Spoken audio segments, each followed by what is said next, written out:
G'day and welcome to the Inforunners. I'm Execute. Today I'm joined by OsirisFrost and Dyson is here. How are you two boys doing? I haven't seen you both for a little while. It's good to be back. Doing good, doing good. So we were talking a little bit before the show, as we do, and we have a document that we put different things in for different show ideas, and this one hasn't been there for very long, but one of the ideas that was floated is proposing the thought or question to our viewers: are you ruining the game for yourself by buying lots of big ships or even one big ship in that way and not starting at the beginning where the experience has kind of been designed for? It's designed to pick one of those starting ships and work your way up and go on your merry way. How much of that are you actually missing out on?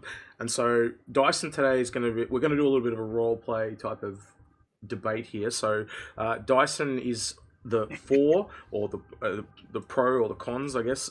He's for the pros, I guess. He's for like just keeping the small little ship and working your way up. And Osiris is going to play the other side and go, no, I'd much rather have the bigger fleet. And I'm Playing the going to be part of Algrid. yeah, he's playing the part of Algrid. Yeah, Okay, crazy Al. yeah. And I'm going to be somewhere in the middle, and I'm going to give a little conjecture from both sides, so we'll just get a bit of back and forth. But we want to get to see what you guys think in the comments. Give us your thoughts, things that we've said today, and stuff like that. All right, so Dyson, being that you're probably a little bit on the back foot here, so I'll let you go first. Well, and I'm just going to put a big disclaimer here. Best bang for your buck is still sell your fighters, but that doesn't mean that you may not be cheating yourself of the true Star Citizen experience. And by what I mean is when you look at how they're actually designing the game, like earlier on, when you looked at the game, we were originally thinking, well, you have increasing ship size, but some of the smaller ships still might have certain roles. You might have different niches for some of that stuff. But the more I'm seeing the game develop, you're starting to notice that there is a clear progression. It is just better to have this ship. Yep. And that is the first phase of it. And just to summarize the second phase, you're walling yourself into having to play with friends. And if those friends have large fleets, now if multiple people have moles and you only have enough to crew one, I mean, who are you going with? Do you really need that ship? All right, Osiris, your kind of opening statement. Okay, well, Dyson just kind of painted the idea of being dependent on other players as sort of a negative, and I would say that that's sort of the point of playing a massively multiplayer game. Um, I personally play these games more for the social aspect than anything else, and I could find myself having fun doing whatever, even something that I don't have any particular interest in, like mining, to use your mole example, as long as I was doing it with people that I enjoyed chatting with over Discord. So I think that in that respect, while my advice to most players starting out might still be to buy a starter ship and upgrade it to an Avenger Titan and just stop right there, I can certainly sympathize with the desire to have ships for different situations and to build a fleet that allows you access to different gameplay opportunities to shortcut the grind, given the fact that you're basically looking at a game with an older audience who doesn't necessarily have time to spend 15 hours a week or more grinding out that progression, where Dyson did just point out that the ships are the progression. If you just buy the ship up front, then you're not held back from experiencing that gameplay. Okay, so I've just written down some things based on what you both said. I think one ship is cheaper. That's something that would go with what Dyson said. Like, it's obviously the cheapest way to get into the game. You just get one little starter ship and you go that way, and it doesn't cost a load of money. But then by the other point, like to kind of this is another negative against you. So I've got two for each of you. You could also just get one ship and use other people's ships. That's a really big thing. If you have a lot of friends that have the big ships, you could essentially do what Dyson is saying, but you do what Osiris is saying as well by cheating. You kind of like go through what Dyson says, and you can still do what you're saying. I think I do totally agree with what Osiris said. It is straight to the end game. it's kind of like an MMO. You're not doing the grinding, and no offense, but I'm not a grinder. I hate grinding in MMOs. It's one of them. Like, if you play World of Warcraft, one of the reasons I've never gone back to it because I don't want to play a new character all the way back up to like 100 again. I just want to play the end game. That's all I want to do. And then a really important one that's talked way back to the start and the beginning of purchasing these ships is the time poor factor. They used to state it was going to take 60 hours to get a constellation. And at the time, you could just buy a constellation for $225. Now, it's probably gone up a little bit since then. But I still think that most people would rather pay the cash because they could make more money working a job in that time than, So, yeah.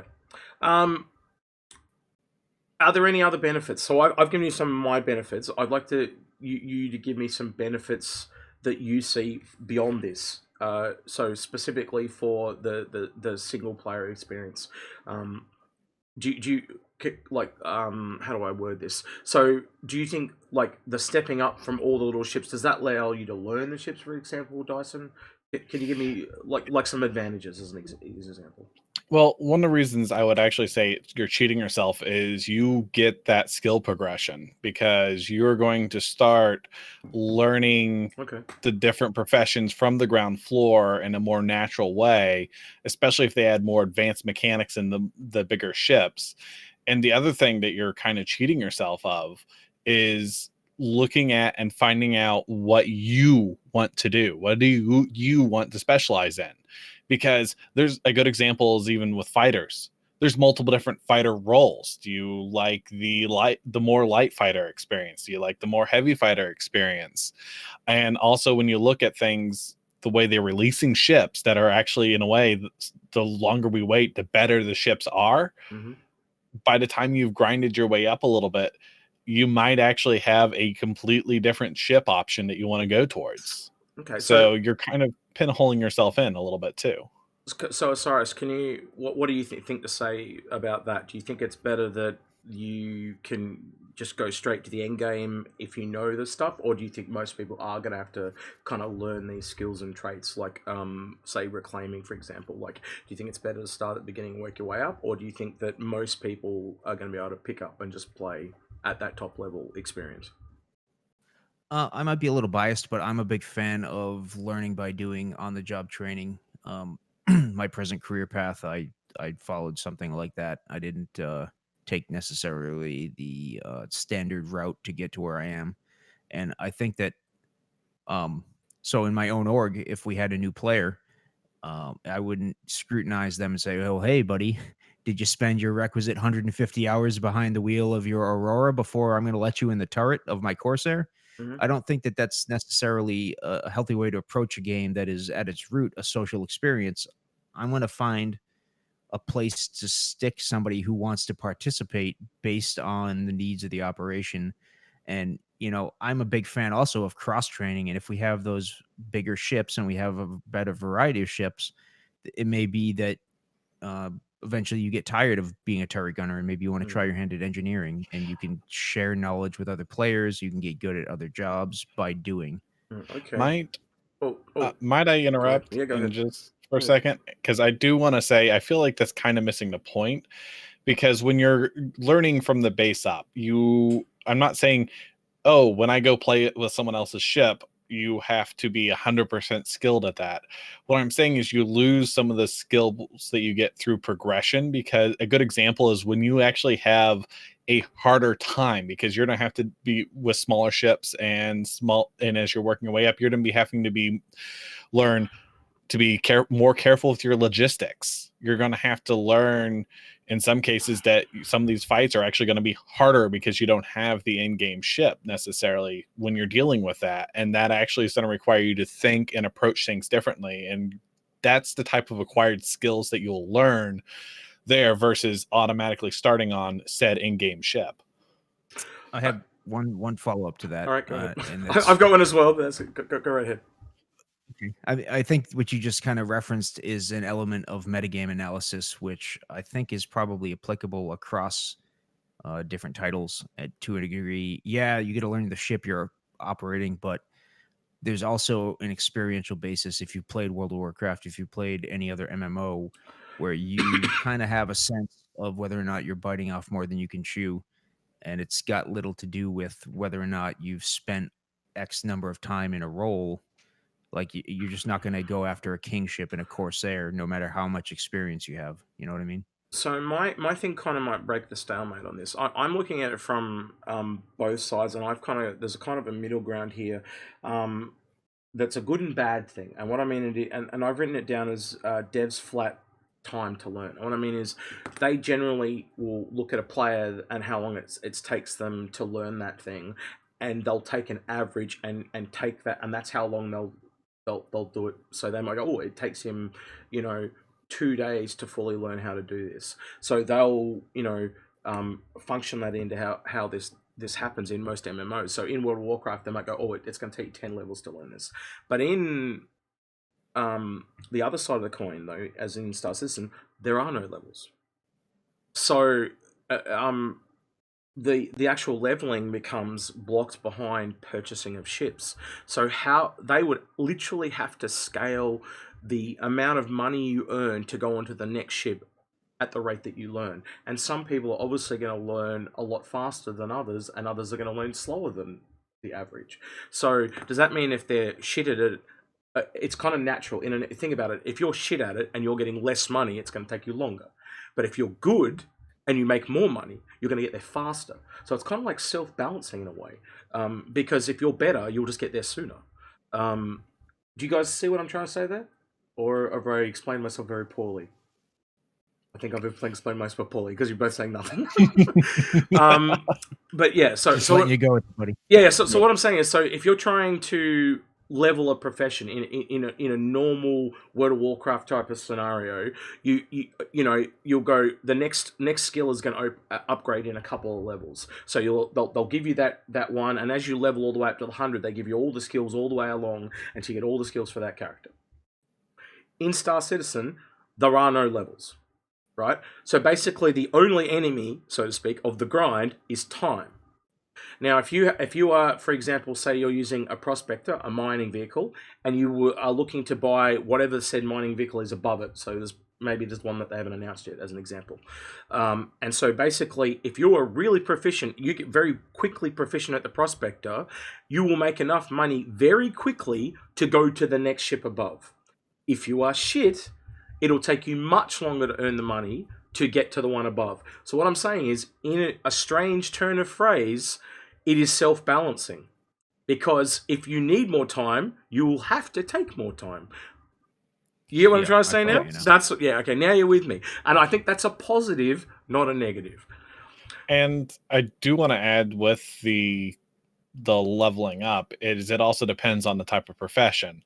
I feel like some professions, it doesn't necessarily matter as much that you start out higher up as it does with others. Mm-hmm.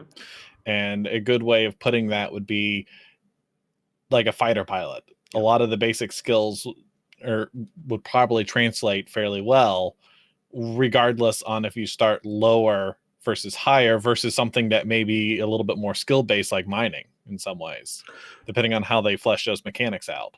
Well, a counterpoint to that Osiris could make would be that if you have a bigger crew, for example, let's take the mining example with the Orion.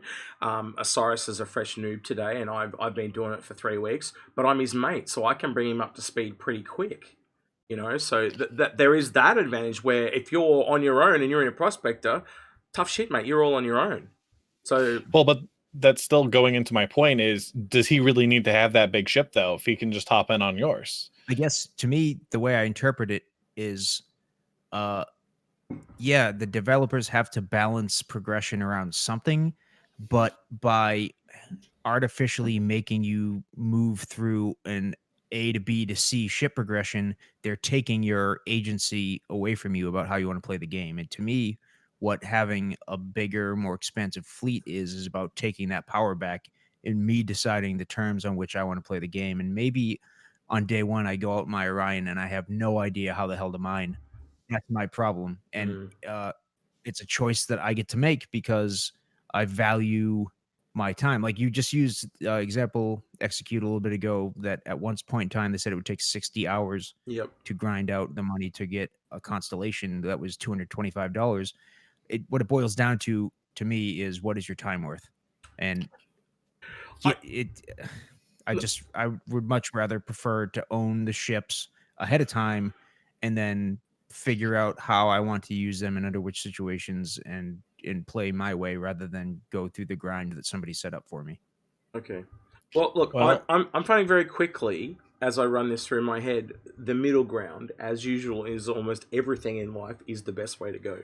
So my thinking is, say us three were playing together, and instead of everyone having a small ship or having many ships, say you had a reclaimer, you had uh, Vulture. an Orion, and I have like maybe a Crucible, and then we play together. So you know we all have something that to bring to the and table. that would ideally be better because right now, and I'm just going to say I have a great example of it, which is actually in my situation. I know half a dozen people with huge fleets, and almost every single one of them has so much overlap. It's everyone expects to be the captain, Yeah. but they need the crew, Mm-hmm. and that's where this large fleet concept falls apart. Yeah. So going back to the very first thing I said, where like you could kind of do what Osiris is saying, but through just having a cheap little ship, you do have to know those people, and also do you always want to be the crewmate? Like there eventually is going to be a time where you do want to be the captain yourself eventually. And also I think there are so many captains is another one. So there are multiple issues, I often talk to Alga about what he's going to do in the game as an example, like because he can't, how is he going to use 3 javelins? Let alone 1 javelin, but 3, and things like that. So, and then what happens if all these friends have a javelin too? Like, there is a such thing as excess, and I think there are many people that have gone to excess. Now, I'm not saying they've ruined their game for themselves, but I think they have. We would both, or all 3 of us, who would have to agree, they have somewhat limited the game from, or shortened. I don't know how to word that. Do you know what I'm trying to say though? Like they've shortened the experience. They haven't ruined it because they've just accelerated it to a certain point. And a lot of people go, oh, well, you got nothing to work for. Well, you've never used those ships, so you still got the use of them. You just don't have you don't have to earn them. So in a way, you've shortcut it, I think is the word I would use. Yeah, no, I totally agree. I guess it depends. A while ago, people used to describe how they prefer to consume games based on their Bartle type, I think it was called. Mm. And I guess at the end of the day, it comes down to what do you want to get out of the experience? Do you want the experience of working your way up from an Aurora or a Mustang pilot all the way to a capital ship captain, and you want that whole thousands of hours of experience and learning by doing? Or are you just there to hang out with friends and have a good time playing a game? Another way you could look at it in a real world scenario is you've got the guy that's a dad that can only play on a weekend. He's got quite a good job. He's got the money to buy the ships. Not a dad yet, punk. By the time this thing comes out, soon. Yeah, by the time this comes out, your kid will be like a grown adult. But yeah, the point I'm getting at is he's time poor, like you kind of suggested before. But then on the other hand, you might have the guy that's unemployed, does not have a lot of cash, but he might be a mate of that dad, and he can go get the money and stuff during the week, and he lends dad's ships, so to speak. Well, not his real dad, but you know what I mean. Lends the dad guy's ships to make money for them both, and they kind of both come up together, and they love playing with each other, and eventually the unemployed guy could probably go off and get his own ships and do his own thing, and probably, let's be realistic, experience a hell of a lot more of the game than the dad person. And that's probably the other flip side of the coin is even when you're paying for the ships, I still don't think you're going to have as much playing of the actual game as the person that has experiences from the beginning and doesn't input that money, because you do need time to physically play the game. And we've seen bad examples of that last patch with the prisons as an example. Well, and one thing to think about when you look at this is you have to look at your own situation with this. Are you someone that has a few friends and they all have starter ships? Then you might want to think, hey, let's look at something in game. But if you have a whole bunch of friends with large fleets, you might just want to say, hey, let's just stick with this Avenger and call it a day, because I got my daily driver, I got the little bit of everything I can do, call it a day. I think we kind of say that with almost anything when we recommend ships and stuff, is do what's best for you, or you know what you enjoy, and I think that kind of is a really good takeaway. Anything else you guys want to say? Because I think we're kind of coming to the end of this now, but I can see both strengths that you've both suggested, and I think as I said before, almost always the middle ground's the best way to take on these things. Osiris, can you your closing arguments, please? Or your final thoughts? My final thoughts are that, like you said, do what's right for you. This game is 100% funded. It doesn't need you to spend $5,000 in order for it to make it. Don't spend money you can't afford. All you need is a starter ship. But by spending more money than that, you are opening up gameplay that would be locked behind a time investment more quickly. And if you are somebody who is more interested in the wealth of possibilities from that rather than the experience of grinding from zero to hero, then there's nothing wrong with it. Real quick, Osiris, what would you say if someone said that is a pay-to-win mechanic? I don't think it's a pay to win, because you're not having, if you buy an Idris, right, with cash, and then somebody else earns an Idris in game, your Idris is the same as their Idris. You don't have anything that they don't have. So would you, like I've said this before, pay to advance or shortcutting as I kind of found today? I guess pay to shortcut, I guess, but I don't believe that there's any aspect of this game that is pay to win. So it's like buying a booster in World of Warcraft. You used to be able to buy those booster things that leveled you straight up to level 100 or whatever the level is at this point. Yeah. All your money is a time shortcut. Dyson, what would you say to that? Someone that says this game is pay to win. Do you think it's pay to win, or do you still kind of agree with Osiris that it's pay to advance, pay to shortcut? It's too early to tell, and the only reason I say that is one important caveat here is how much of a grind are they going to make it? Are they going to make it an extreme grind to make it incentivize people to actually get the shortcut? Because as much as they say, oh, we won't have this later in game, I wouldn't be surprised if new concept ships still are a thing, as well as at some point maybe UEC buying. So the real trick is, are they going to make it... Sorry, keep talking. Are they going to make it a fun experience? Or are they going to balance it around the monetization? And that's where I'm going to say the pay to win factor may come. And it's not necessarily pay to win. It's pay not to have a boring grind like in some of the other games that you have seen. Like I think it was Shadow of War was the one that had the really horrible grind. All right. And your closing thoughts? I guess that was your closing thoughts? Or just buy a starter package and upgrade it to an Avenger. That's all you need to do. Avenger Titan. And I would actually add one thing. Yep, go ahead. I was just going to say Avenger, or I'd actually say another good ship if you're wanting a little bit would actually be the Star Runner. The more I'm looking at the Star Runner, it just gives you that single person to small multi-crew experience. And you pretty much took the words out of my mouth. So I was going to say, I actually think the kind of thing is if you're coming to this game fresh and you kind of want that end game experience he's talking about, is get together with friends and maybe get a ship that you want together, or so the happy medium that we've often talked about is just get a Titan, Avenger Titan, or one ship that you really enjoy. I don't think anyone needs to go down the rabbit hole anymore and buy these massive fleets. And I think most of us will probably tell you that most of us have lots of big fleets or friends that have big fleets now. We almost don't need to buy new ships. We can chop and change around what we have and kind of jigsaw fit them with our friends. So, okay, I've got the Crucible, you've got the Reclaimer, etc., etc. So they all work together. And I think a lot of orgs are starting to do that now as well. All right, I think we'll leave it there. I've got to get off to another thing, as you probably saw that just came up on Dyson's screen. So he's been Dyson, he's been Osiris, I've been Execute, and we'll catch you in the next one. See you See later. you around.